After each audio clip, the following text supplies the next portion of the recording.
rien n'effraie l'armée rouge en longue expédition. C'est un peu tous ces flots, toutes ces montagnes. Les 5 chaînes, pour nous, rides de fine houle. Le mont Oumang colossal, simple motte qu'on foule. Tièdes par la rivière Zinsha sont les roches flagellées. Sur la rivière Dadou est tendu un pont en chêne gelé. Sur le mont Minshan, la neige immense a de quoi nous séduire.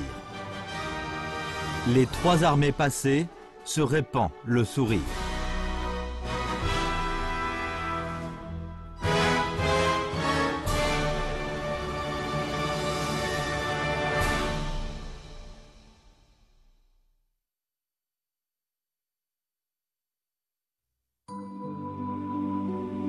Le 16 juin 2015, M. Xi Jinping est venu à Zhuyi. Il y a visité le site de la réunion de Zhuyi, ainsi que le musée mémorial de Zhuyi. En janvier 1935, le comité central du Parti communiste chinois, le CC du PCC, a tenu une réunion élargie du bureau politique où Mao Zedong a été identifié comme le leader du PCC et de l'armée rouge. Depuis lors, le PCC a remporté victoire sur victoire sous la direction de la ligne correcte du marxisme représentée par Mao Zedong. La réunion de Zhuyi marque un tournant vital dans l'histoire du PCC. Après la visite, M. Xi Jinping a déclaré avec le sourire à son personnel: « Il faut raconter à tout le monde comment notre parti a survécu. »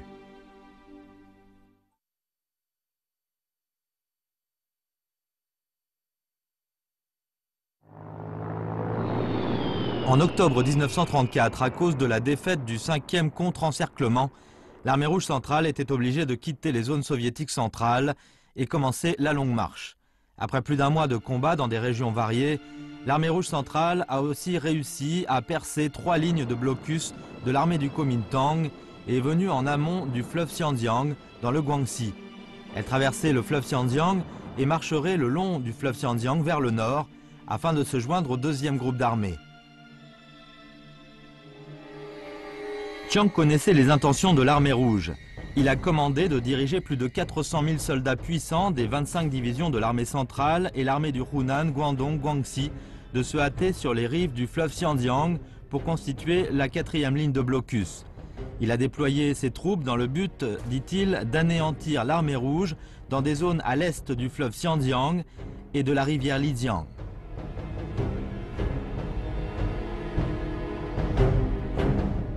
Il a donné à ses subordonnés un ordre. Le sort du Kuomintang réside dans cette bataille. L'ordre était accompagné d'un ancien poème manuscrit. Le vent automnal a soufflé sur la passe cette nuit. La lune a éclairé le mont Si aux frontières. J'ai encouragé encore une fois les soldats à attraper les ennemis et à ne pas les laisser s'enfuir à cheval du champ de bataille.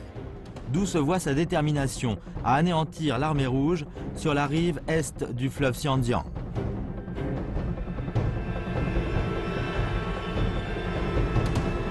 Des nuages guerriers dominaient le ciel au-dessus des rives du fleuve Xinjiang.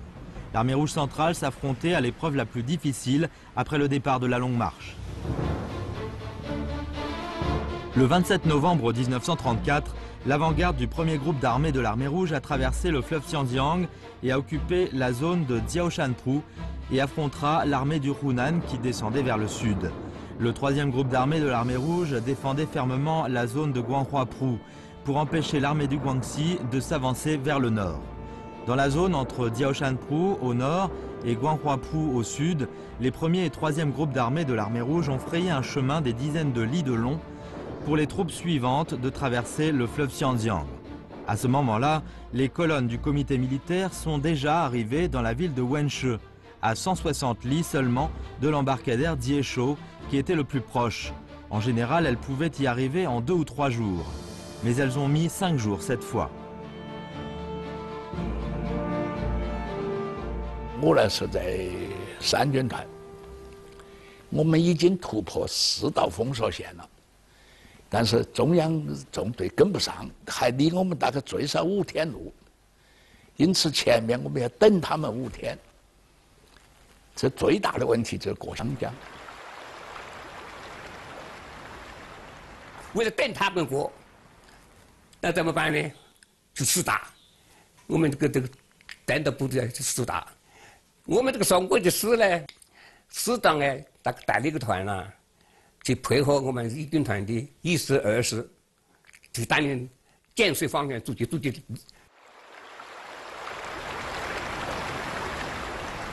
Jieshou était un embarcadère important en amont du fleuve Xianjiang qui était de 70 à 80 mètres de large et dont le courant était violent et rapide.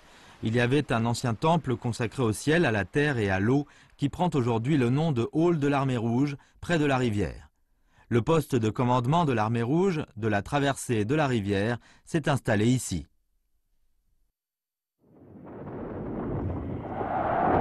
Le 28 novembre 1934, la fumée d'explosifs se répandait partout sur les rives du fleuve Xianjiang. Zhu De, président de la commission militaire révolutionnaire chinoise, a donné l'ordre. Il faut traverser tous le fleuve Xianjiang avant le 30 du mois.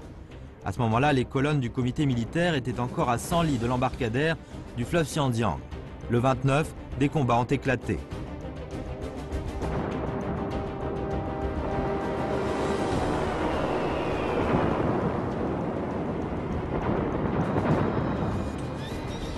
Très常的激烈，步枪机、关枪啊、飞机炮啊什么东西，都往我们阵地上。我所知道的，第一天1个小时之内就伤亡了4个团长任务。Le 30, ça faisait déjà 3 jours que les 1er et 3e groupes d'armée de l'armée rouge résistaient aux assauts de l'armée du Kuomintang. Il y avait de nombreux morts et blessés. Les 5e, 8e et 9e groupes d'armée de l'armée rouge combattaient vigoureusement les ennemis qui poursuivaient et attaquaient à l'est du fleuve Xianjiang et avançaient toujours lentement. La situation de l'armée rouge atteignait son moment le plus critique.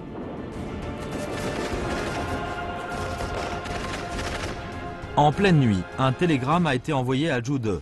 Lin Biao, chef de groupe d'armée, et Nie Zhongzhen, commissaire politique, ont dit au commandant en chef sur un ton sans précédent: le comité militaire doit commander toutes les troupes à l'est du fleuve Xianjiang de traverser la rivière pendant la nuit.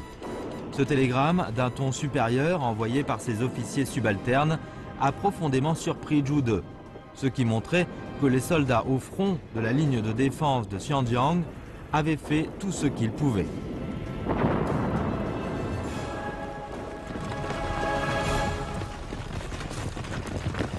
À l'aube du 1er décembre, le CC du PCC, la CMR et le département politique général ont envoyé conjointement un télégramme au 1er et 3e groupe d'armée de l'armée rouge. Si nous ne sommes pas les vainqueurs, nous serons vaincus. Le résultat concernera la situation générale. Tout le monde doit prendre son courage et combattre vigoureusement à tout prix. Tenons haut la bannière de la victoire et partons au front.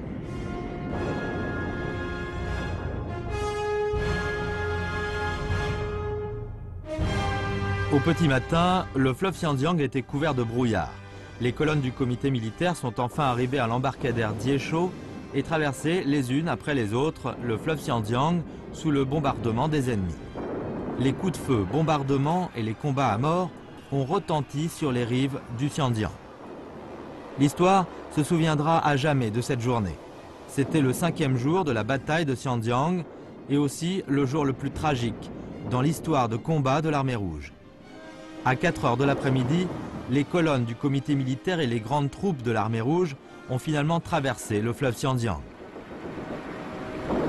Afin de couvrir les grandes troupes à traverser le fleuve Xianjiang, la 34e division du 5e groupe d'armée et le 18e régiment de la 6e division du 3e groupe d'armée de l'armée rouge ont été séparés à jamais sur la rive est du Xianjiang.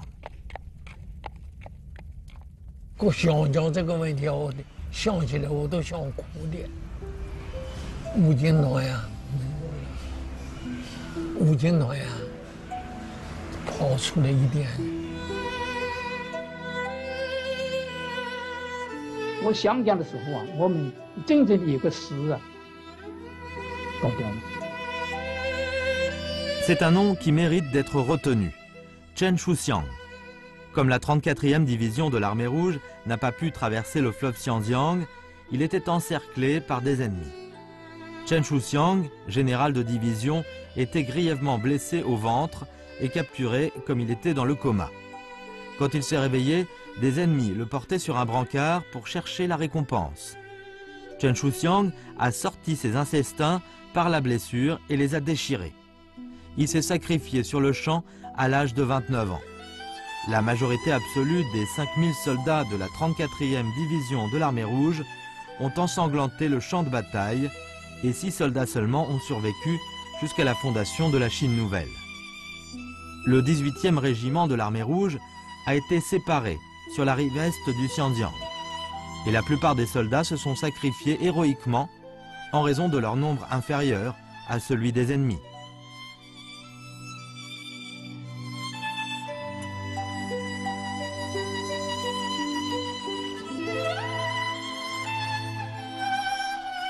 La bataille du Xinjiang a duré 5 jours et 5 nuits. Il était la bataille la plus longue, à une échelle la plus grande, la plus intense et la plus coûteuse au cours de la longue marche de l'armée rouge centrale. L'armée rouge a subi une perte lourde de plus de 20 000 soldats. En plus de la perte au cours de la percée des 3 premières lignes de blocus, l'armée rouge centrale s'est réduite au nombre de 30 000 environ, de 86 000 au départ.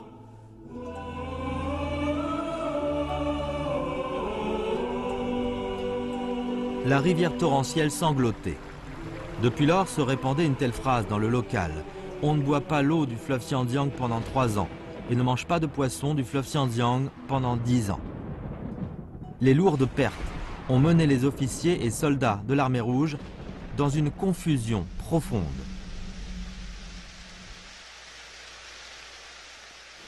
你既然是一个根据地保持不住，要到另外一个根据地去，你就应该比较轻装嘛。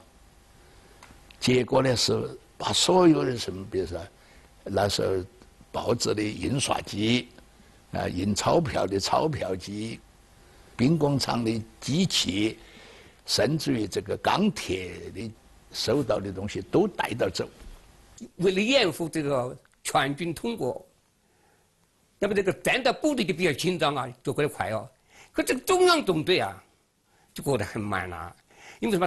他部队没打仗，土一部队没打仗，消灭敌人，他是搬家，这个炮脚啊，什么 X 光镜啊，好多办公就，反正东西都舍不得丢，就是用那骡马和单条轮胎拆腿，走得很慢呐、那么前面部队过去以后呢，他们还3到3天的路程。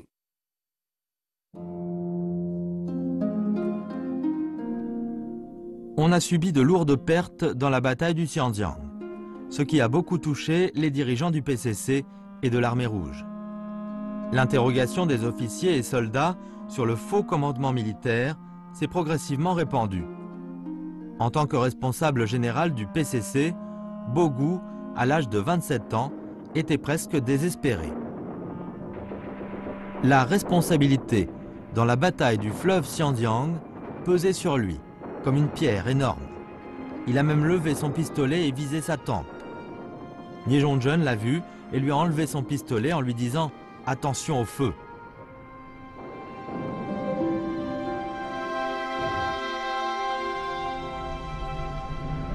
Dans une ambiance tragique, l'armée rouge qui a traversé le Xinjiang est entrée dans la zone montagneuse de Yuechangling, un des 5 monts, et marchait à Laoshanjie.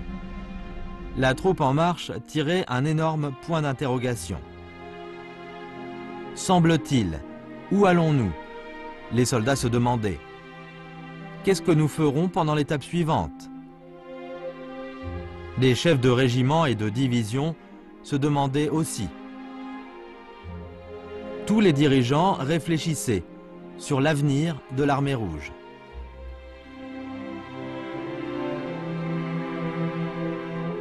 Depuis le départ de la longue marche, Mao Zedong, souffrant de paludisme aggravé, devait s'allonger sur une civière. Wang Jiaxiang, qui a été blessé dans le contre-encerclement dans les zones soviétiques, avait aussi pris place sur une civière. Celui qui accompagnait l'armée et les deux civières, c'était Jiang Wentian, membre du comité permanent du comité politique du CC du PCC. Les trois personnes ont changé d'avis franchement au cours de la marche et ne cessaient de discuter sur la situation et l'avenir de l'armée rouge. Ils se souciaient avant tout du sort du PCC et de l'armée rouge.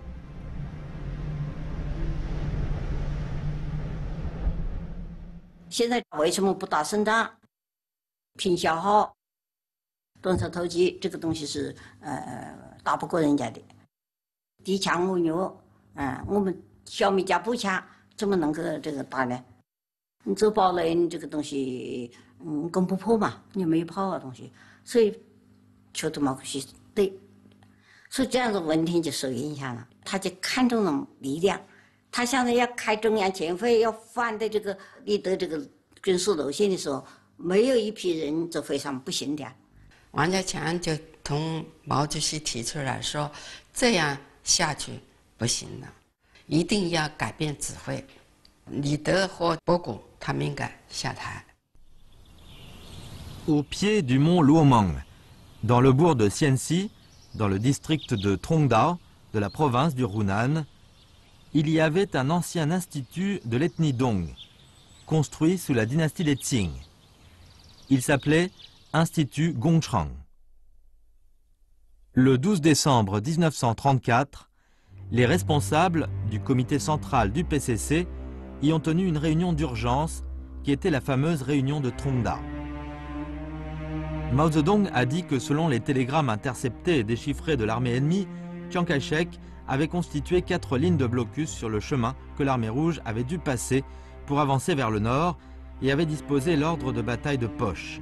Si on suivait le plan originel, on se laisserait prendre au piège. On devait détourner vers l'ouest et s'avancer vers le Guizhou, où la force de l'ennemi était la plus faible. La proposition de Mao Zedong a obtenu le soutien de Jiang Wentian et Jiang Jiaxiang. Cependant, Li De, conseiller de l'internationale communiste, s'était opposé fermement à la proposition et insistait encore pour suivre le plan originel d'avancer vers le nord à l'ouest du Hunan et de rejoindre les 2e et 6e groupes d'armées de l'armée rouge. Après un débat intense, la majorité des gens étaient d'accord pour changer la ligne de marcher et entrer au Guizhou et d'avancer ensuite vers le nord à l'ouest du Hunan. La réunion de Trongdao était le début d'un retournement du sort de l'armée rouge centrale et aussi une réunion de décision du comité central à laquelle Mao Zedong a participé pour la première fois après avoir été privé du droit de commandement militaire lors de la réunion de Ningdu en 1932.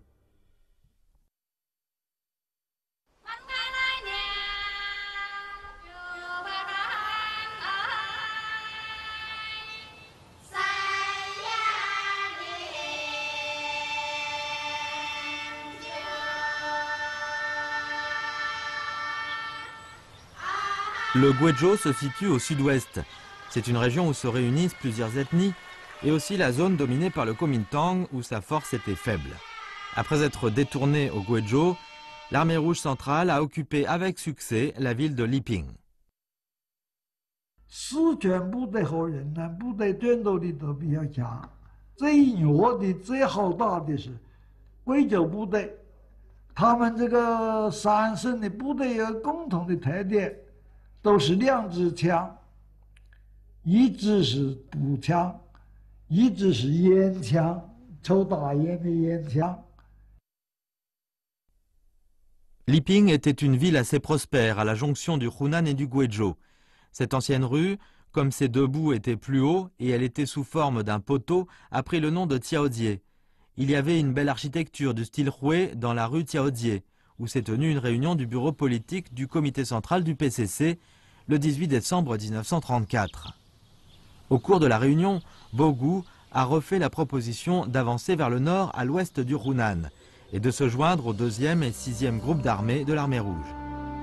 Selon la situation d'alors, où l'ennemi disposait d'une forte armée à l'ouest du Hunan et se réunirait au sud-est du Guizhou, Mao Zedong a proposé encore une fois au comité central du PCC d'abandonner le plan d'avancer vers le nord et de rejoindre les 2e et 6e groupes d'armées de l'armée rouge, mais d'avancer vers la zone Zhuyi du Guizhou et d'y établir une nouvelle base.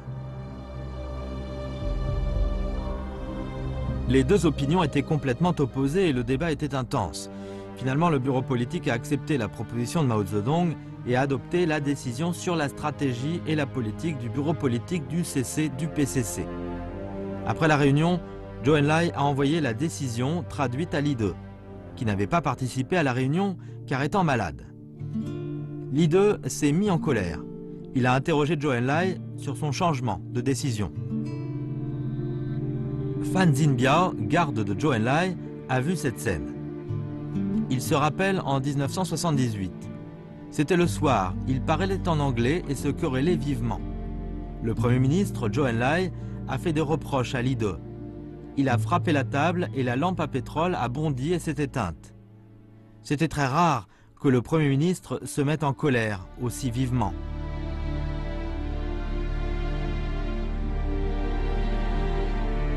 La réunion de Liping était une réunion d'une grande importance qui concernait le sort de l'armée rouge.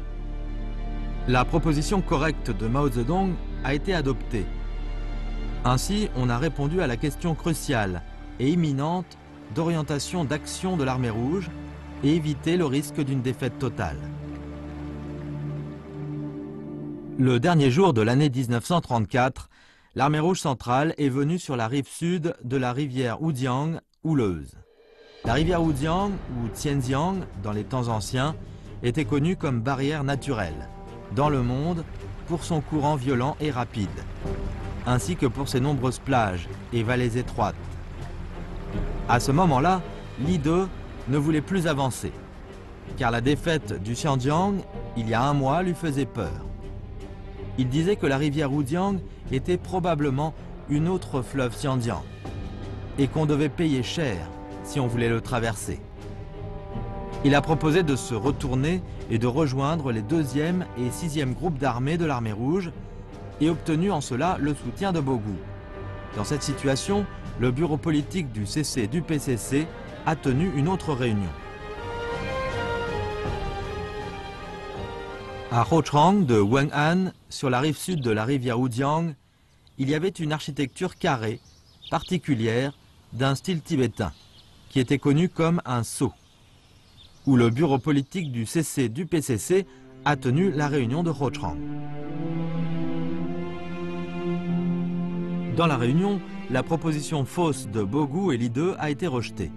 La décision de réunion de Liping a été réitérée et le plan d'action après la traversée de la rivière Wujiang a été publié. La réunion a précisé: le choix de plan d'action, d'heures et de lieux de combat doit être rapporté par les commissaires militaires dans les réunions du bureau politique. Ce qui a changé la situation précédente où le triumvirat décide tout, sous la présidence de Li De et Bogu. La réunion de Hochang a privé Li De de ses droits de décision et de commandement sur le plan militaire et a créé des conditions favorables à la convocation de la réunion de Zhuyi et à l'élection à l'unanimité de Mao Zedong comme dirigeant.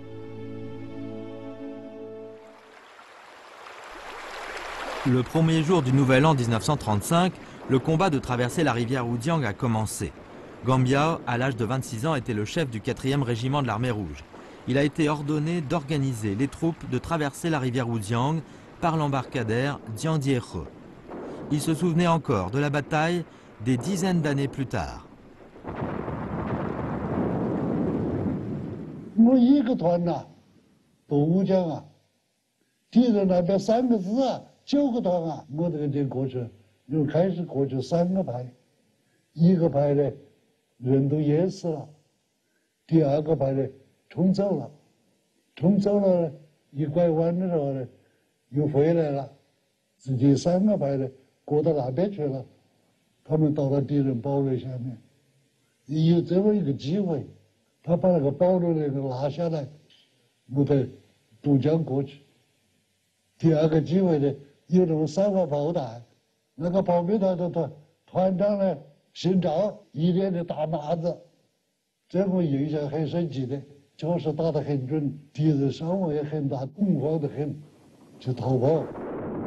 À partir du 2 janvier 1935, l'armée rouge centrale a traversé la barrière naturelle, à savoir la rivière Wujiang, respectivement par les 3 embarcadères, celui de Huilongchang à Yuting, celui de Jiangdiehe à Wen'an et celui de Trashan à Zhuyi.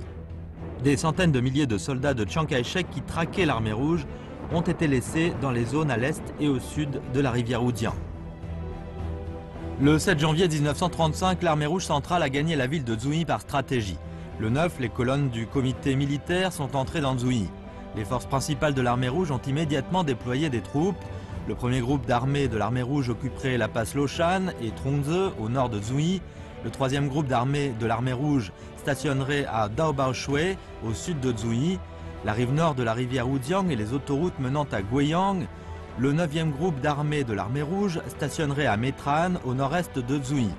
Le 5e groupe d'armée de l'armée rouge monterait la garde à Zhuchang au sud-est de Zhuyi.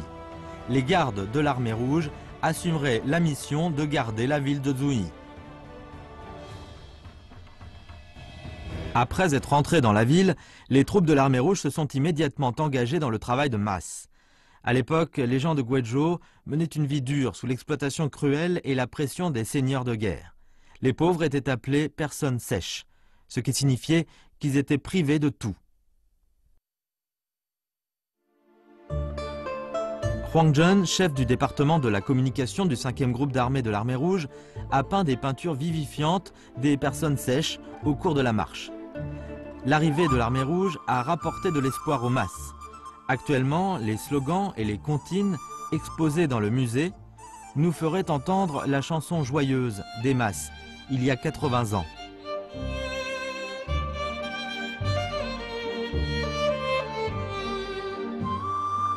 Hong Jun Dao, Gan Ren Xiao, Shen Liang Jiao, Bai Jun Dao, Gan Ren Jiao, Shen Liang Xiao， 要使干人天天笑。白君不到红军到，要使申粮天天叫。白军弟兄拖枪炮，拖了枪炮回头跑，打倒军阀妙妙妙。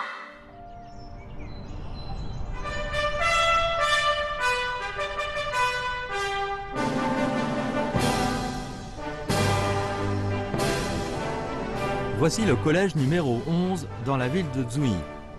C'est sur ce terrain de sport que Mao Zedong, qui était arrivé à Zhuyi 3 jours plus tôt, Zhu De et Li Fuchun ont participé au congrès de 10 000 personnes, auquel les masses ont participé, et prononcé des discours. Dans ce congrès, ils ont déclaré l'établissement du comité révolutionnaire de Zhuyi, qui était le premier pouvoir révolutionnaire sur le plateau, au nord du Guizhou. Une fille qui s'appelait Li Xiaoxia a prononcé un discours d'une grande combativité dans le congrès et rejoint ensuite l'armée rouge. Avec les vicissitudes de la vie, la fille, à l'âge de 19 ans d'alors, était à ce moment-là une dame âgée. Quand elle se rappelait cette période de vie, là, dans son lit, elle était encore très passionnée.